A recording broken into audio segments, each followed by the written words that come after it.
I'm going to call the January 26th, 2021 meeting of the Taxes Committee to order under Rules 10.01. And Ms. Griska, I'm going to ask you to please call the roll. Marquardt. Present. Marquardt, present. Lislagard. Present. Lislagard, present. Davids. David's present. Davids, present. Abaje. Badger present. Abaje, present. Carlson.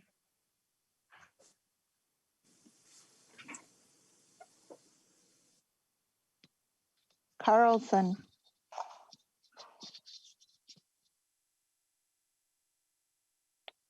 Detmer. Detmer present. Detmer, present. Garofalo. Garofalo present. Garofalo, present. Gomez. Gomez present. Gomez, present. Her.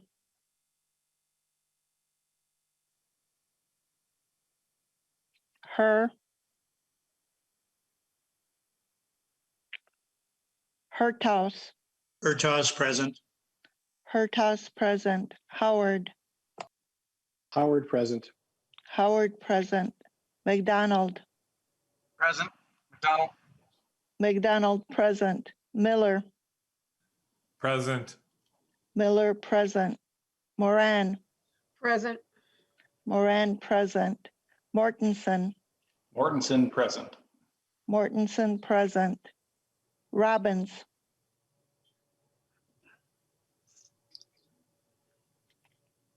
Robbins. Sandell. Sandell present. Sandell, present. Schultz. Present. Schultz, present. Stevenson. Present. Stevenson, present. Swedzinski.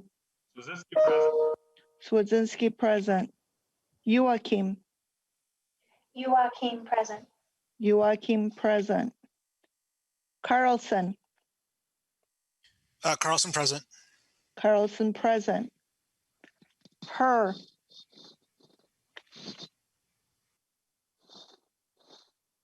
Robbins.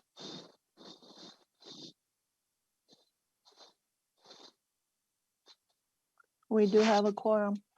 Thank you very much, Ms. Griska. The committee does have a quorum.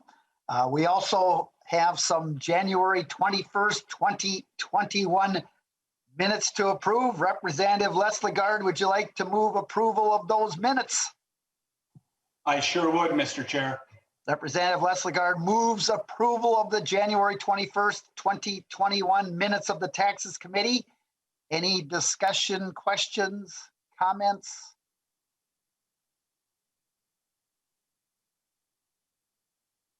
Seeing none, we're going to call for the vote. I would ask members to unmute temporarily as we vote. All those in favor of approving these minutes, please say aye. Aye. Aye. Those opposed, say nay. The motion does prevail. The January 21st, 2021 minutes of the Taxes Committee are approved. So today, within the framework of this committee's task of looking at how to make our tax system more accountable and transparent to taxpayers, one of those things that the committee is going to be looking at this year is how can we come up with a formal systemic process in looking at and reviewing and analyzing tax expenditures, which are a big part of our budget and yet are rarely ever really scrutinized like other areas of our appropriations are. And so in the next couple days, we're going to be looking at tax expenditures. And today we're going to look at the 2020 Tax Expenditure Budget, which comes out every 2 years. Last February it came out. It will come out again in February of 2022. We actually did hear this report last year, but there's a lot of new members And with an effort at looking at kind of setting up a system of reviewing these, I thought it would be good to do this again. And then tomorrow, we're going to look at a study that was done back in 2011 that looked at setting up a review process on a periodic basis for tax expenditures. They're going to have a number of those original people that were part of that study with us tomorrow. So looking forward to that. So with this, we have Eric Willette from the Department of Revenue to present the report. I would ask that members wait until after the report to ask questions, and then we can do that again. And then I'm also going to notice that Representative Robbins is in attendance. So with that, welcome, Mr. Willette. Thank you for being at the committee here again, and please introduce yourself and begin your presentation. Thank you, Mr. Chair, members of the committee. My name is Eric Willette. I'm the Director of Tax Research at the Department of Revenue. Today I will be talking about the tax expenditure budget. As the chair mentioned, we do this project every 2 years. You should have gotten a PDF copy of the report in a meeting invitation and a copy of my presentation. First, let me talk just real briefly about tax research for those of you who are new to the committee. So we are a group of people in the Department of Revenue who do research on taxes, but we do a variety of products that you might find useful and helpful in your work. We have many statutorily required functions. We are the group that provides the revenue estimates for the bills that come before the committee. We also help with the state budget forecast that is released twice a year. We help the state economists forecast many of the smaller tax programs. We do some mandated studies like the tax expenditure budget, as well as the tax incidence study, which we are working on right now. We also, every 2 years, put together a tax handbook, which you should have gotten a hard copy of in your mailbox, or it should be coming soon. It looks like this. It's a handy pocket-sized reference manual about all the state and local taxes authorized by Minnesota statute. We provide a lot of data on the website as well if you're looking for tax statistics, and we respond to requests for information that isn't available on the website. So I will attempt to present my presentation. Here we go. If someone can acknowledge it, you can see it. Mr. Willette, before you begin presenting, I just want to remind everyone, the audience, the public, is that the best place to get materials for what's happening in Taxes Committee is go to the Minnesota House of Representatives website and then go to the Taxes Committee. That's all the documents for all the meetings are there. And also Representative Herr is now in attendance also. So Mr. Willette, sorry for interrupting. Thank you, Mr. Chair. Can you see the presentation? We can, or I can. And great, okay. This is our 17th tax expenditure budget. The first one was released in 1985.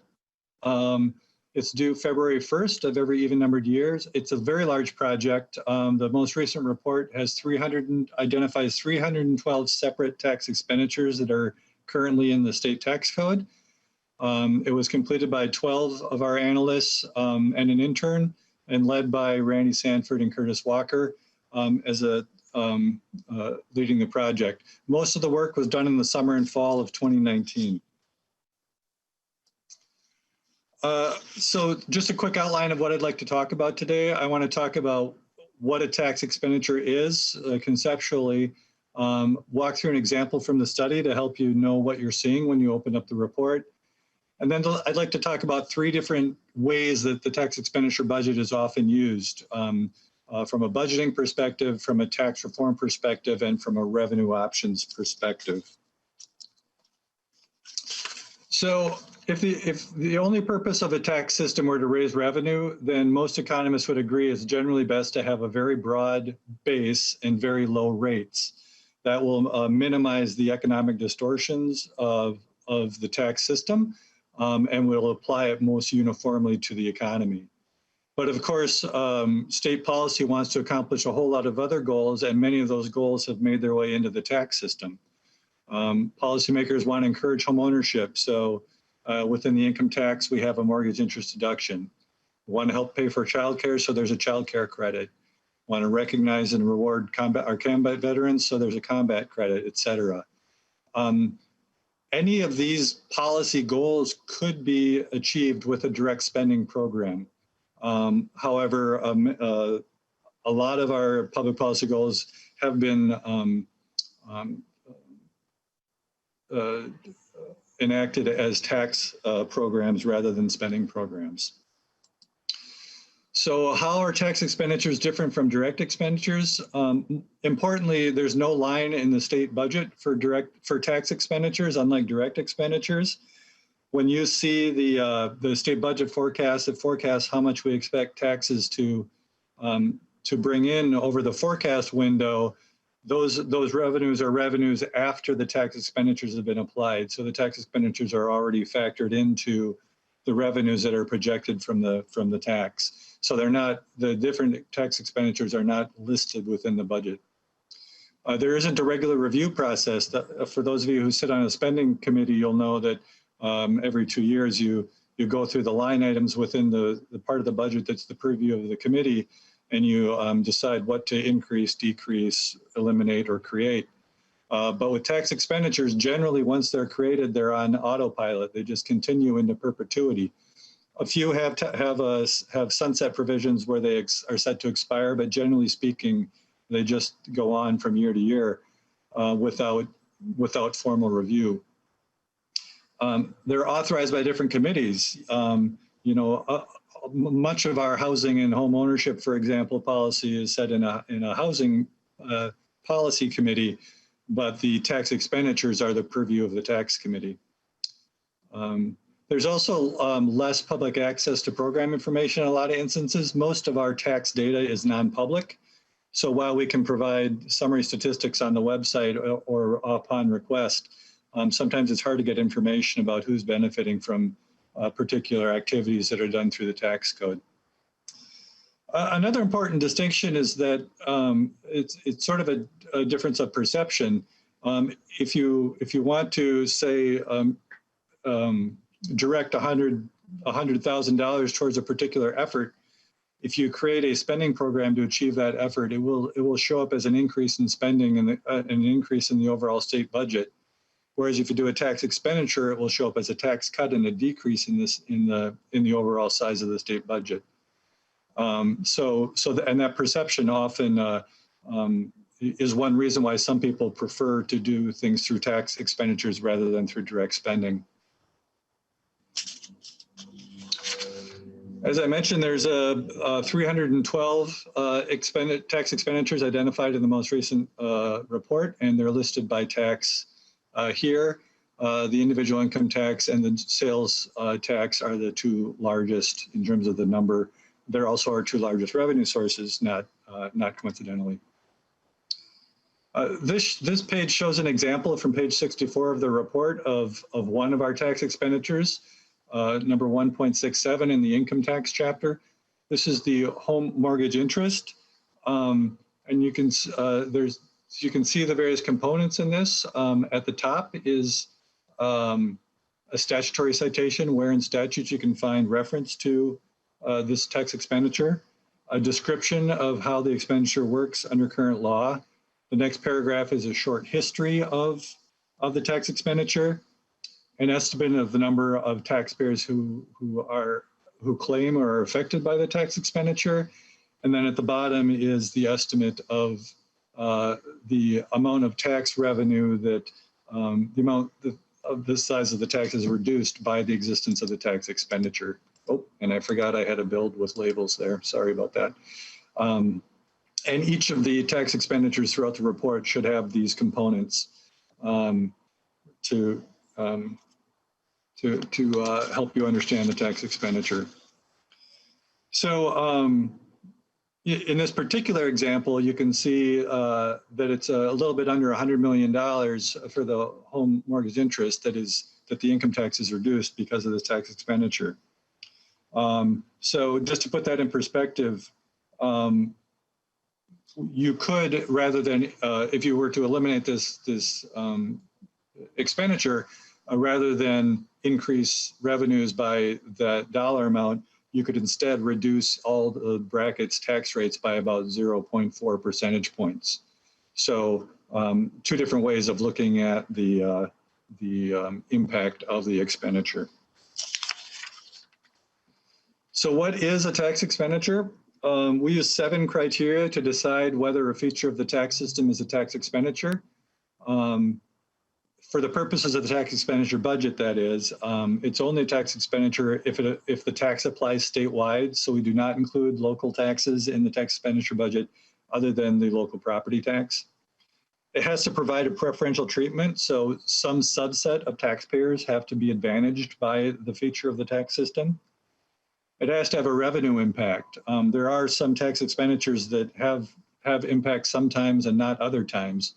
The sales tax exemption for Super Bowl admissions is an example of this, where there are times when it is in the tax expenditure budget and times when it is not, depending on whether we are hosting a Super Bowl within the forecast window. It isn't subject to an alternative tax. So there are some exclusions from our taxes, like the exemption from the sales tax for motor vehicles, cigarettes, solid waste, and lottery tickets. But all those items are subject to a separate tax in lieu of the sales tax. So we do not consider that a tax expenditure, since there's a different tax applied to those same activities. And it's not a tax expenditure if it's in the regular budget and is counted as a direct expenditure. A couple more criteria. It's only a tax expenditure for the purposes of our budget if you all have the authority to change it. So we do not include things that are expenditures by virtue of federal law or the Minnesota Constitution, because the legislature doesn't have the authority to change those tax expenditures. So if you look at the property tax exemption list, we don't include schools and charities because those are exempt by virtue of the Minnesota Constitution rather than by statute. Finally, it's a tax expenditure only if it's included in the definition of the tax base. So we have specific definitions of the tax base for the purposes of tax expenditures. For example, income taxes, it's income from all sources less expenses that are reasonable, necessary to generate that income. And that's kind of a standard economic definition of income. So when we're doing the tax expenditure for accelerated depreciation, we don't count the entirety of the impact of depreciation, but only the difference from standard depreciation, because standard depreciation is considered to be part of the expense of generating income. Okay. So I'd like to turn to some ways that the tax expenditure budget is often used. And as I mentioned, there are 3 different ones that I'll go through separately: the budget perspective, tax reform perspective, and the revenue perspective. So the budget perspective is really about comparing the effectiveness of tax expenditures versus direct spending programs that try to achieve a similar purpose. And I have a couple of slides here about the 2011 report that the chair mentioned. But since you'll be spending tomorrow talking about this report, I'll only mention a couple of highlights. I want to differentiate the recommendations of the review committee report from what we do now. And really, the tax expenditure report, as it exists now, is really sort of foundational information that you need to start an evaluation, but it doesn't do anything to actually evaluate whether the tax expenditure is achieving a goal, just cataloging that it exists and what the dollar impact of it is. So many tax expenditures objectives are not clear. A few have objective statements in statute, and some of them may seem obvious on their face what the objective is. But if you get into discussion about any particular tax expenditure, you'll find that different people have different ideas about why it exists and what constitutes success for the purposes of that tax expenditure. And so figuring out how to measure the effectiveness of a tax expenditure is challenging without a clearly defined goal. And that's something that was a really important finding in the 2011 report. So when you think about using the tax expenditure budget as part of this budgeting perspective, it does have shortcomings because it doesn't identify the goal. Another shortcoming identified by the report is that the timing is off. We present the tax expenditure budget in even numbered years, whereas you all set the spending side of the budget on odd numbered years. When the tax expenditure budget was first created, it was actually done in odd numbered years, but the timing of it switched a few years later when we started doing the tax incident study in the odd numbered years. A second way that the report is often used is from a tax reform perspective. That is, how can we use what we know about tax expenditures to think about a way to reform a particular tax? And oftentimes that reform conversation starts in the context of how can we broaden the base? Generally, broadening the base is a goal for in and of itself, because generally a broader base means a more simple tax, and also means less economic distortion. That is, generally taxpayers that are similarly situated are treated uniformly. That's not often the case, though, and I'll talk about some exceptions from that you need to be cognizant of. Some tax expenditures, repealing them would actually increase complexity. Think about federal conformity, how we piggyback on the federal tax code for income tax and corporate income tax purposes. If we completely abandon federal conformity and we had a lot of provisions that didn't jive with federal provisions, that's a lot more information taxpayers are going to have to track separately for their state tax compared to their federal tax.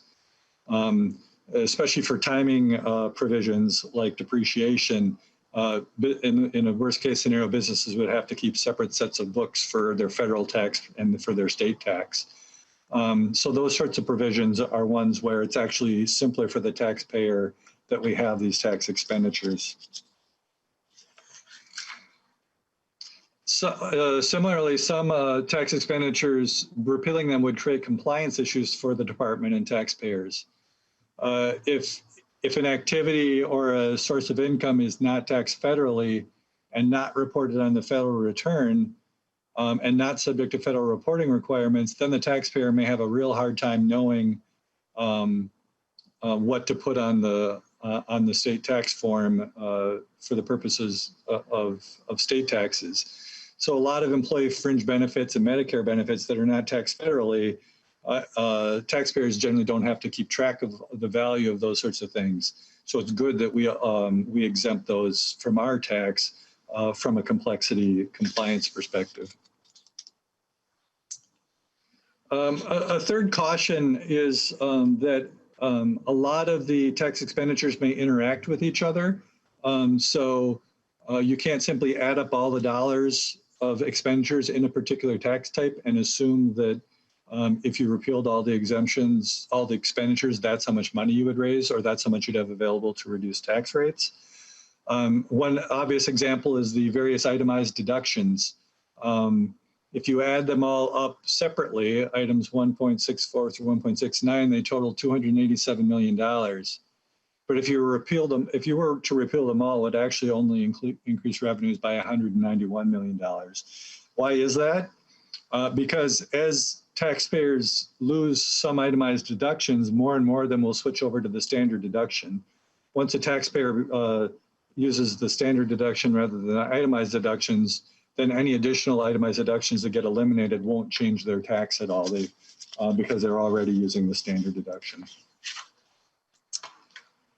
And here's an illustration of the magnitude for the individual income tax. So what you see on this a slightly complicated chart is that if we had no tax expenditures, so the broadest base possible, and the rate system that we have, the income tax could raise over $19 billion in FY 2020. But all the tax expenditures reduced that by $6.7 billion. So the net revenue of the income tax is approximately $12.5 billion annually. And for illustrative purposes, we split up the tax expenditures into two categories. The ones you could theoretically repeal that wouldn't create big administrative problems either for the taxpayer or for the department, versus those that, for one of the reasons that I outlined earlier, would create problems. Most of the tax expenditures dollar-wise, almost 80%, fall into the complex category where you really would have a hard time repealing them without creating real problems for the administration of the system. So while the gross revenue number is really big, keep in mind that most of the tax expenditures in the individual income tax are ones that most policymakers would probably decide you'd want to keep. Oh, again, I had builds. So for the corporate tax, similar chart. However, the difference here is the majority of the tax expenditures could be repealed without creating administrative problems. This is not to say there aren't policy reasons for keeping them. So I don't mean to in any way be advocating for the elimination of any particular expenditure or a whole raft of expenditures. We just categorize them in terms of the ones that are achievable from an administrative perspective versus those that would cause challenges. So for the corporate tax rate, it's a smaller tax, only $1.5 billion.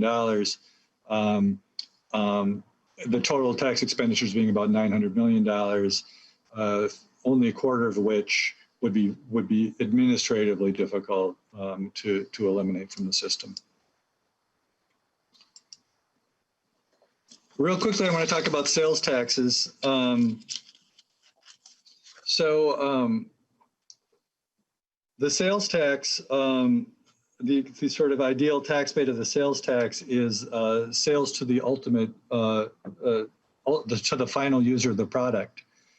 This means that a lot of sales to businesses we do count as tax expenditures for the purpose of the tax expenditure budget. If you instead consider the sales tax to be a tax on final consumption, on consumption by consumers, then you would characterize most business purchases as being an intermediate purchase that is not a tax expenditure. We continue to include a lot of business purchases in the tax expenditure budget, partly because it's just good information to have, even if from an economics perspective, you want to exempt business purchases from the sales tax. And the reason that most economists would say you should exempt business purchases is because those are purchases that go into the production of a good or service that's taxable to the end user. So if you tax it on the business and on the end user, then you have a double taxation of pyramiding of the tax. But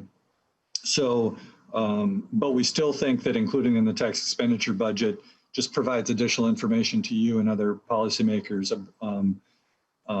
about, whether the business exemption is broad enough or whether it should be restructured in some way.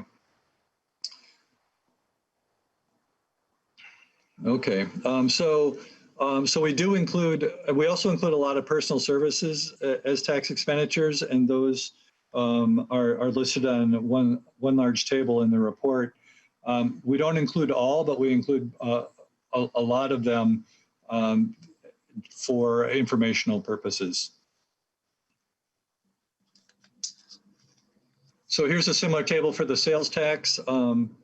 The sales tax is one where all the tax expenditures, because we include services that are exempt, is actually greater than the taxable. So that's different than the other two taxes. But a lot of those are, as I mentioned, about half of them are business purchases where most economists would agree that exempting them is appropriate.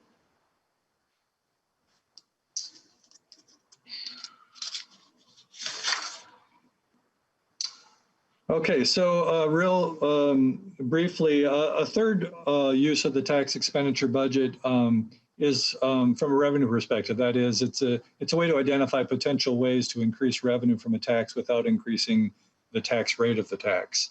So sort of a menu of alternatives for revenue raising. And it can be very useful for that in terms of idea generation, but there's a lot of cautions that I have to give you for doing that, because the tax expenditure, the estimates in the tax expenditure budget ignore the interactions among the provisions, and they ignore the impact on any other taxes. So the number that's in the tax expenditure budget may not be the same number as in a revenue estimate if you were to propose the repeal of a tax expenditure, but it should get you sort of in the general ballpark. It doesn't adjust for effective dates too, whereas a revenue estimate will be more careful about when the revenue change will take effect. And it doesn't take, the tax expenditure budget also doesn't take collectability into account.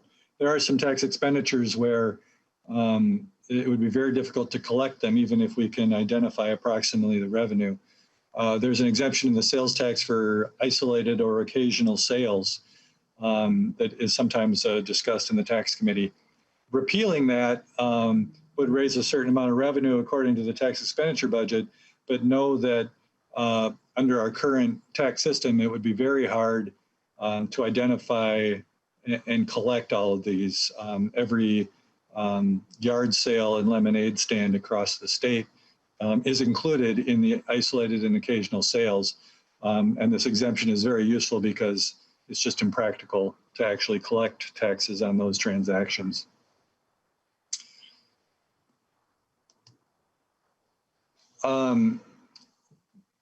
So the property tax is its own chapter, and it's a little bit different. Those of you who are familiar with local government budgeting through previous service in local government or from time in the tax committee know that the way the property tax is set is that the local government set a dollar levy, and that dollar amount is spread across the existing tax base.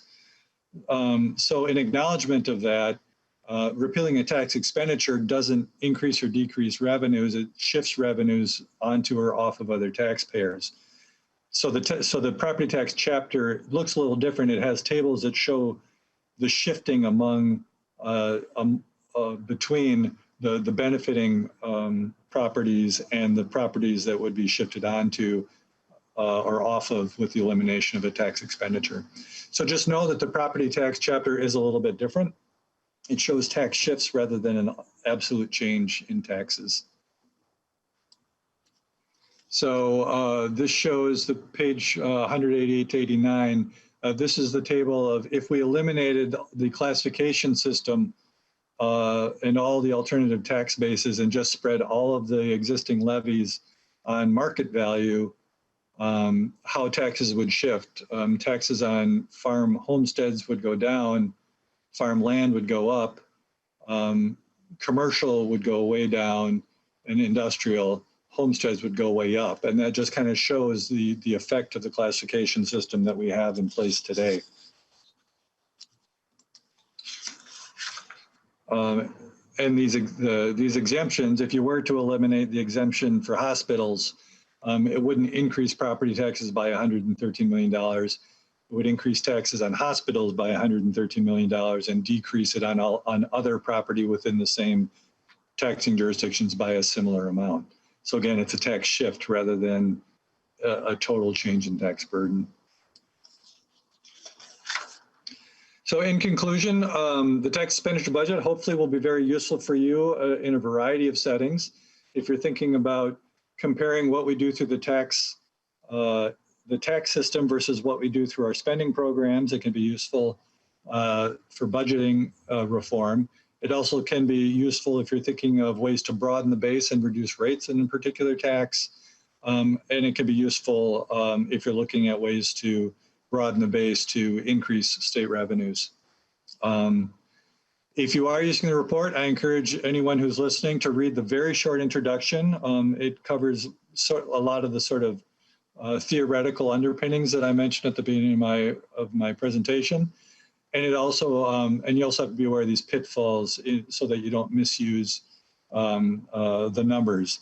Know always that if you've got an idea from the tax expenditure budget, but you want to turn it into an actual proposal, then you can work through your fiscal staff and us to come up with a more formal revenue estimate that will be a more tailored estimate of the revenue change or the change in rate that you could achieve from a particular policy decision.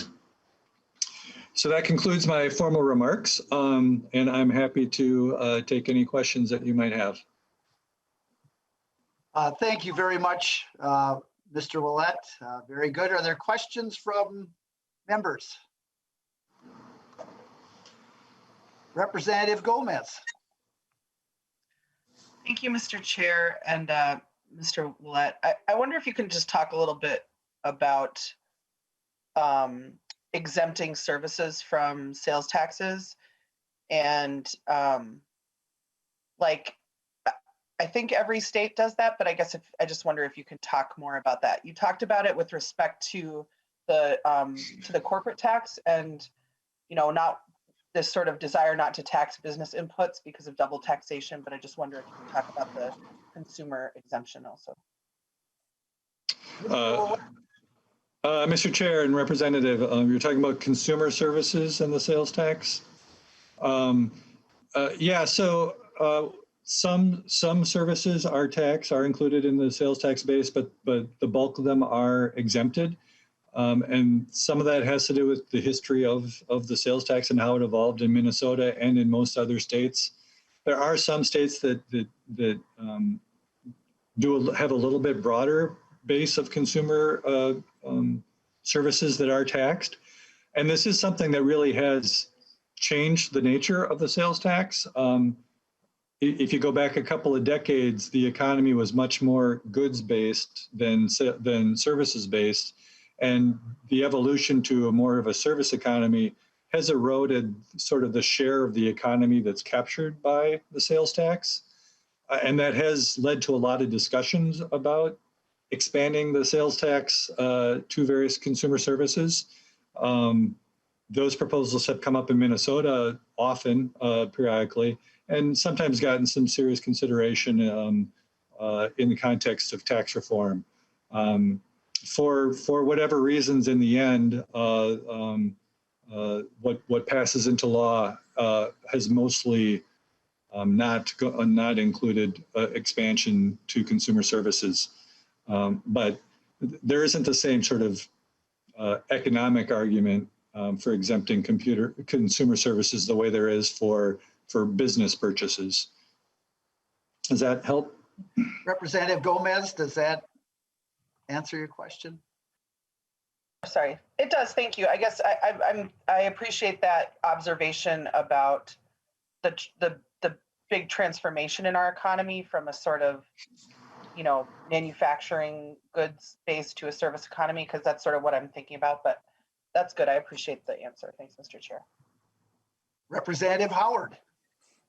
Thank you, Mr. Chair. And maybe this is a good question for our next hearing with the study we're going to look at. But has there been analysis of the relative regressivity or progressivity of individual tax expenditures or tax expenditures as a whole?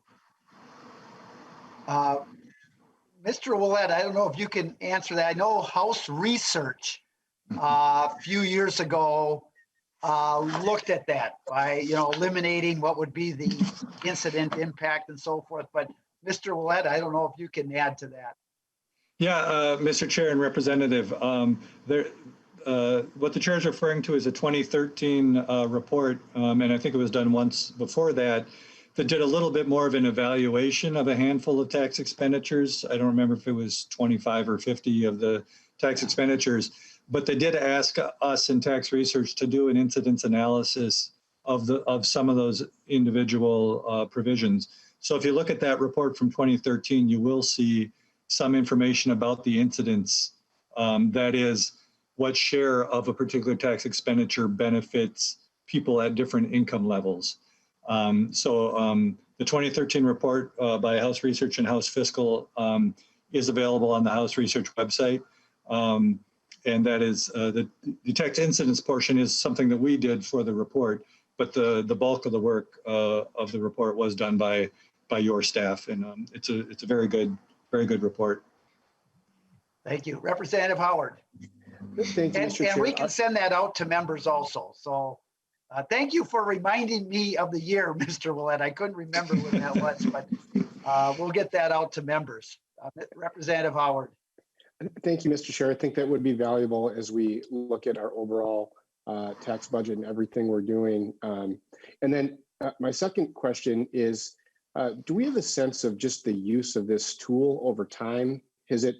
And of course, every time we write another tax expenditure in, that's reducing the revenue and putting burdens on our budget in other ways. And I'm just curious, just generally speaking, if we have a sense of this tool, the tax expenditure tool, how it's been used over the years.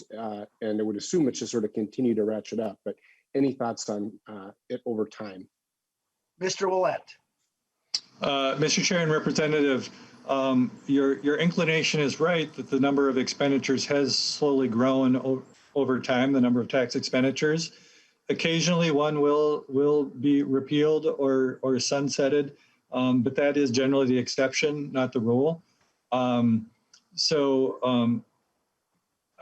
do think the report is useful for people on your committee to sort of track and have a reference point for all the special provisions and all the ways that narrow groups of taxpayers are benefited. And certainly in the context of tax reform, it's incredibly useful, especially if you were to sort of bundle all the tax expenditures that seem to be working for a similar group of taxpayers. It can be a very good discussion about whether there's a better way, looking at all the spending programs and the separate tax expenditures, whether there's an opportunity to do things differently and more efficiently to achieve the same ends. Representative Howard. Thank you, Mr. Chair. That's helpful and seems intuitive that it's easier for a narrow interest group to come to the legislature and say, we really want this sort of tax advantage and for us to pass it, and less likely for us to come back and review and assess if it's actually meeting its objective and its impacts on everyone else. So that's helpful. Thank you, Mr. Chair. Thank you. Representative Sandell. Thank you, Chair. Mr. Willette, Chair Markert has helped me out a couple of times of responding to constituents who have complained about Social Security tax. Minnesota is one of the few states that taxes Social Security. But are tax expenditures a good place to look for benefits for senior citizens whose Social Security is being taxed, but they're receiving benefits through tax expenditures?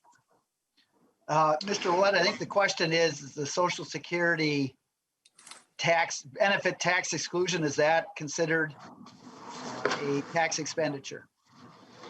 Mr. Chair and Representative, yes, that is one of the tax expenditures in the tax expenditure budget. So you can find the Social Security exemption in the income tax chapter. There are a few tax expenditures I can think of that are specifically tailored towards seniors. But a lot of the tax expenditures that benefit seniors also benefit other taxpayers more generally, and they're specifically targeted towards seniors. But there are a few that the Social Security exemption being one of the bigger ones. The amount of tax that's still paid. So the federal government exempts some Social Security income from taxation. Minnesota exempts some additional income beyond what's exempted federally, but then there still is some Social Security that is taxed in Minnesota. the share that is taxed is not in the tax expenditure budget. It's a share that's exempted from the tax because the inclusion of it is the expected norm for the broad base of income. So to get an idea of how much it would cost to exempt the rest of it would be something that you'd have to ask for a revenue estimate for, and we generally do that estimate every year. So I'm sure fiscal staff can find one from last year to get you an idea of the general scope of how much tax is still being paid on Social Security income in Minnesota. Good, thank Representative you. Sandell. Thank you. Thank you, Mr. Chair. Representative Joachim. Thank you, Mr. Chair. And I have your tax expenditure review report printed out to look at again, but I really like the point that you had made earlier that it's hard to evaluate these if there isn't a purpose statement that was originally attached to them. Can you remind me, I don't know the history, at one point were purpose statements required, or have we just done that when we felt like it? Mr. Willette. Mr. Chair and members, there is a requirement in statute that any newly created tax expenditure include a purpose statement. That's, I think, been in statute for maybe 8 or 10 years. How it's worked in practice, however, sometimes a purpose statement is included. More often than not, it is not. And as you all know, you all can write a notwithstanding clause and absolve yourselves of responsibility for including a purpose statement. So the requirement is in statute, but I would say most of the tax expenditures created since that requirement was put in do not include a purpose statement in statute. And I will add a note to Mr. Willette's comments there is that the House on a bipartisan basis typically has always supported having purpose statements. But the Senate also in a bipartisan way has not been so fired up about including them. So that's kind of where we're at. Representative Joachim. That was it, Chair. Thank you. Mr. Willette, a question I have, and just looking at the one slide you had on the mortgage interest deduction, I remember, 2016, 2017, that cost for the mortgage interest deduction was close to $200 million a year. And now for 2020, it was like 83.4 million. And so on this and other ones, how much of a significance did the 2019 tax legislation that doubled the standard deduction reduce some of those tax expenditures amounts? As you mentioned, when you do interaction, some people would fall off because now they would do the standard deduction. And I think before the 2019 legislation in Minnesota, about 68% of the filers did the standard deduction, where now it's like 93 or 94%. So is that what you're seeing with some of these other ones? Mr. Chair and members of the committee, yes, that's exactly right. The changes enacted in 2019 have meant that most Minnesotans now take the standard deduction. In the most recent income tax model, we see less than 7% of filers are expected to take to itemize for Minnesota tax purposes. And that's compared to 37% prior to those law changes. So that's a real sea change. That means the medical expense deduction, the real estate deduction, the home mortgage interest, the charitable deduction, all have a whole lot less users and therefore are less impactful in terms of changing the amount of tax collected. On the charitable contributions, however, there is a non-itemizer subtraction for charitable contributions, and that went in the opposite direction because of the law changes. In the 2018 tax expenditure budget, we identified 212,000 Minnesota filers who used the non-itemizer charitable subtraction, whereas now we think it's over 650,000. So now you don't need to be an itemizer. Well, now, because so many fewer people are itemizing, more people are taking advantage of this this charitable subtraction for non-itemizers. You know, and then, thank you, Mr. Willette. Another way to kind of look at things, and just using the mortgage interest deduction again, is you had 147,000 that benefit. And I'm not saying whether or not, you know, that's good or bad, but when you carve that out, it means if you've got roughly 3 million tax filers, then even though 147,000 are getting the benefit, another 2.8 million filers are probably paying a hair more because of that. So it's always kind of the things you weigh, and that's, like you said on the outset, if it was just to raise revenue, you know, you'd have a very broad base, but we put certain values on home ownership and so forth, and so we do these things. So that's what makes tax expenditures always so interesting. Representative Garofalo. Thank you, Mr. Chairman. First of all, sound check. Can you hear me okay? We can. Good. A question for you or for nonpartisan staff. Isn't one of the big reasons why we have we've seen a substantial growth in tax expenditures is because the tax rates are higher than they used to be? When the fourth tier got created, that raised income taxes. So of course, the same amount of income that is excluded from taxation would now be subject to a higher tax expenditure amount. Isn't that correct? I'll let Mr. Willette.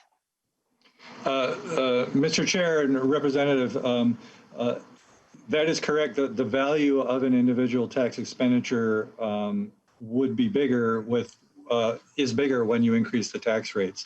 My comment about the increase in tax expenditures that I made earlier was about the absolute number of tax expenditures. So new ones have been passed over time. So the tax expenditure budget has more specific carve-outs than it used to. Understood. Thank you, Mr. Chairman and Mr. Willette. Well, Mr. Chairman, that sounds like a good idea. A bipartisan way we can reduce tax expenditures is to lower rates. That sounds like a good way to reduce tax expenditures that I think both parties can get on board with, Mr. Chair. Thank you. Thank you, Representative Garofalo. And also, Mr. Willette, to point out that, and just on deductions overall, so at what rate are deductions calculated at? So let's say you're in the third tier. Is it calculated at the third tier or other tiers? So how does that all work out? The final number that you get deducted on some sort of an expense.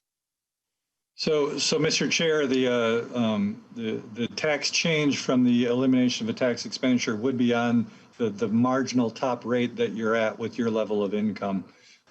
So that is how it's calculated. Yep, very good. Just I think that's important for members to note. Any other questions? Well, Mr. Willette, I don't see any more questions. I really appreciate this. It's always very informative, and it is something we're looking at this year, is looking at setting up a system where we can review these. And I think this is very bipartisan effort on both sides that have kind of wanted to do this in the past. And so thank you very much, members. Tomorrow we're going to hear the 2011 report that looked at a process to review tax expenditures. And I would also, and so that is tomorrow. There's no meeting on next Thursday. Next Tuesday, we're going to be looking at tax conformity. There's like 4 federal tax bills that we need to look at conformity. So we're going to kind of take a look at all those, see what the cost of those will be. We're starting to get revenue estimates on those, so we'll review those. And then I don't have an exact time on this, but probably within the next 2 weeks, we'll look at Governor Walz's COVID-19 recovery budget. And so what I'm looking at is if we can get the language of the tax provisions of that budget in the next couple of weeks, we would wait and then do it then. If it's going to be longer than that, then we will do an overview before that time, because I want to make sure we at least do that within the next 2 weeks at the very latest. And I know other committees will be dealing with appropriations. So members, thank you so much. And we will see you tomorrow. And with that, we are adjourned.